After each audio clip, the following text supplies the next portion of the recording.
Hello everyone, Bruno here with Limousine Marketing Solutions, Limousine Expert. Today's lesson is about business, financial goals, and action plan. It is very important that once we know what we want, that we put it in writing. And once we put it in writing, that we have the necessary action plan to achieve it. I always tell people that it is very hard to hit a target that you don't have. So let's go ahead and take our time by doing this exercise, deciding how much money you want to earn, and then break it down in individual steps of how we're going to earn it. So here is an example of a chart. If you look at the revenue goal, you will see that for sake of evaluating this, there's $1 million goal. If you break that down, that's $83,000 per month. Perfect. Once you do that, if you break it down into daily, it's $2,600 per day. I'm going to assume that your average hourly rate is $100.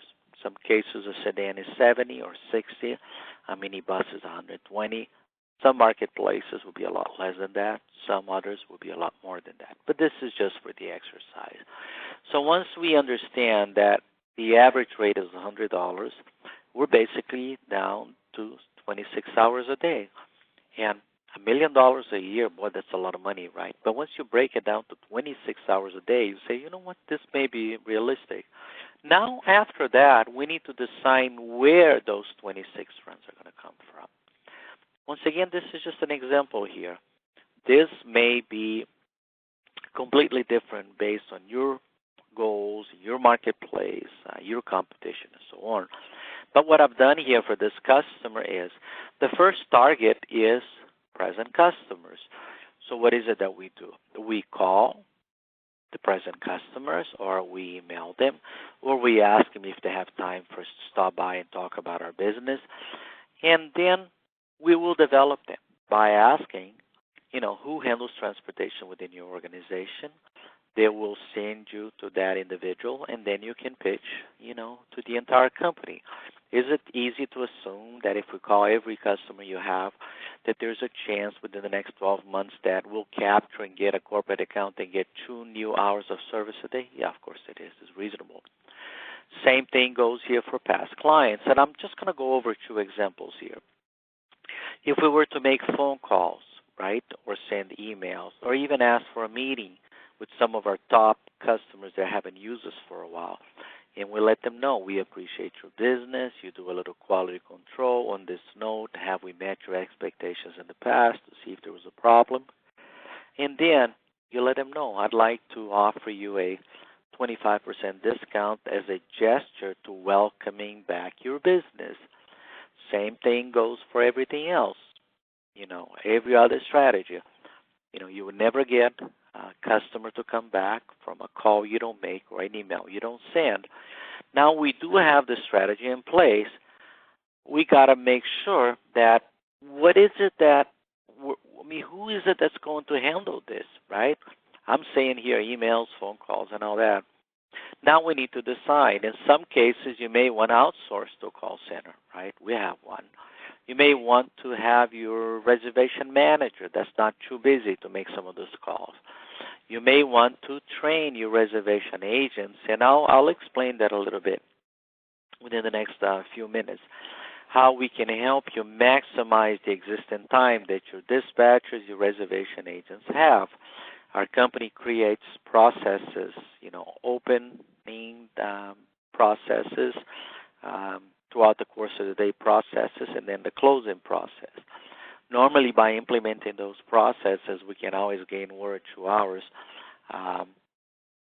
for that specific employee by increasing their productivity, and they'll be able to help.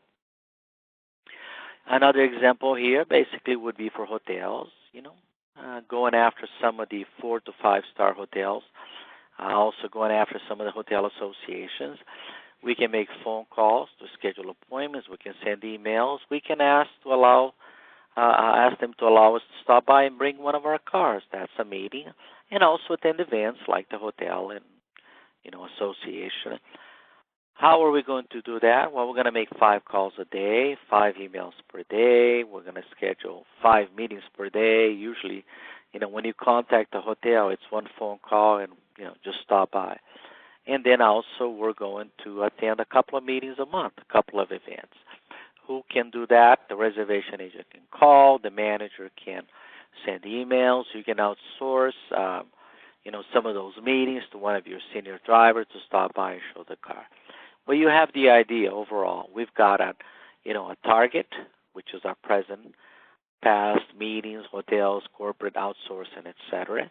The number of hours that we're hoping to achieve to accomplish our objective. Who are the prospects? Who's going to be making those calls? And how many calls or how many emails are they going to send, right, to be able to achieve that goal? So I'm going to scroll down here. That was done for one specific customer. And you can see the big number here is corporate travelers. How? We're going to reach out to corporate executives, to travel managers, to procurement managers, sourcing, and we've got all those databases. You guys are aware of that. So at the end of our action plan, my target's 40 hours per day. We're talking about a year period, right?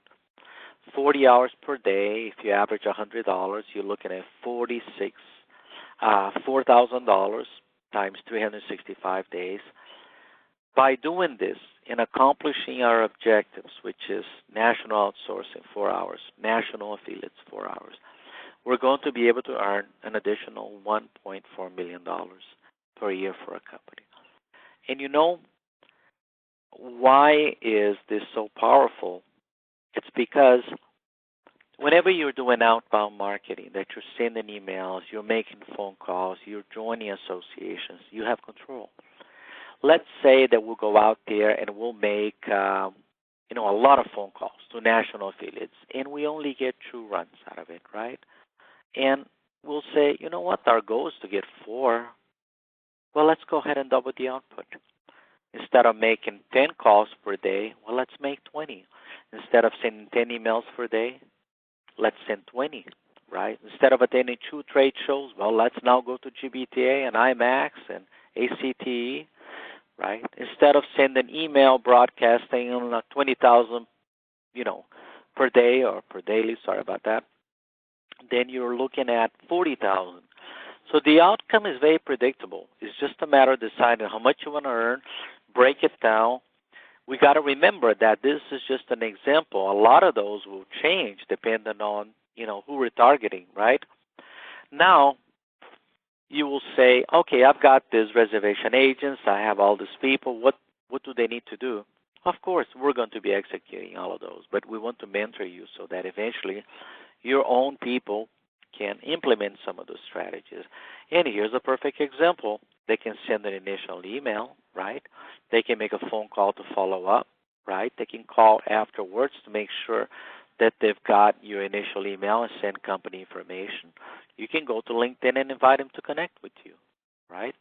You can send email via social media, and then once we get the initial contact, we'll go ahead and call the decision maker. During that time, every week, we track our website visits to see if anybody's stopping by to checking us out. You finally get an appointment with the decision maker. You confirm it by email, and you transfer their data to our prospect, long-term client, for email marketing and also text marketing, SMS. Now, if we're going to grow by $1 million, we need to be prepared, right? You can't just take on $1 million and be able to absorb all this business without additional staff or additional fleet. So what I've done here, I created, let's say if we get on another $1 million worth of business, you're going to need 2 reservation dispatchers, right? Let's say they're $50,000 a year for both. Quality control, you can outsource that overseas for less than $12,000. If we're going to grow your business by $1 million, we're going to need an affiliate manager. It's just, that's a big part of your revenue.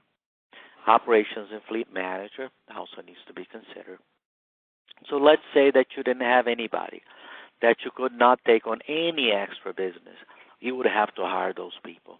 The odds are not very likely. You probably already have a lot of those people in place. But if you were, I'm trying to stay within industry margins here. Industry margins are 12% for this type of personnel. I've got you at 13.2% based on $1 million in terms of revenue, okay? Now you got to remember that we spoke about maximizing your existing staff, right? So I've put together an exercise here. Let's assume that you have a reservation agent that's making $3,000 a month, okay? And I'm going to try to find a way to have that employee to fund their own employment. That you'll do enough lead generation, quality control, public relations, follow-up, email marketing, phone calls, that by the end of the month, you pay them $3,000, $2,000. But once you look at your new clients, new revenue, they would have contributed to the same amount. So what I did, I create this logarithm that kind of shows as an example. An employee that's not doing any sales and marketing is generating zero income, pretty evident. But let's say that an employee works an hour a day on sales and marketing, right? Close to 25 hours a month. Let's say that they generate $1,000 worth of business. Great. This is your sales vector right here, guys. Or if we find them a little extra time and they're able to do 2 hours a day, now at the end of the month, they've gotten $2,000 job. It could be a couple of minibus jobs. It could be a half a dozen airport transfer. And now, we are now having this employee to contribute by working 3 hours a day, right? And they're now generating $3,000 worth of income. This is your optimal point that the employee fund their own employment. This is possible, guys. And, consider the fact that we're only talking about $3,000 here, right? But this could have an aggregated value. If you understand my business model is not to get a customer or an airport transfers, but it's to go to get a customer with a lifetime value. So this employee may generate $3,000 worth of business this month, but next month they'll generate another $3,000 plus you have the previous $3,000. This could grow. So that's the idea. It's not going to cost you any more money, right? It's what we call a growth strategy. The same thing goes with the fleet. Very simple example here. Let's say that to do $1 million, you need 3 sedans. The average sedan revenue in the country is $8,000. Some of our metrics here, $10,000 would be best in class. I've seen customers that have $12,000, depending on the average rate. Your average revenue in the country is $8,000, and if you're $6,000 or less, you're what we call baseline. You're right at the edge. So let's assume that you're $8,000 a month for your sedans and $8,000 a month for your SUVs and so on. Now you will be able to take in an additional $1,056,000 in business. Most likely you already have half of that fleet in place that's being underutilized. But the idea is that let's go ahead and outsource it, create alliances with other operators so that as you grow, you don't take on any risk of going out and buying cars hoping that you'll keep them busy. You outsource it, in my opinion, is a good option. Find the right affiliate, find the right alliance. And once you see that, oh no, I'm running another, I'm outsourcing 4 runs a day. And who are those runs for? Oh, they're just for one client. Well, that's a bit risky, right? If that client cancels the account, now I've got myself no jobs for that car. But once you see, well, I've got an extra 4 runs a day that I'm outsourcing, and those are multiple customers. Even if somebody cancels, I still have another 3-4 customers.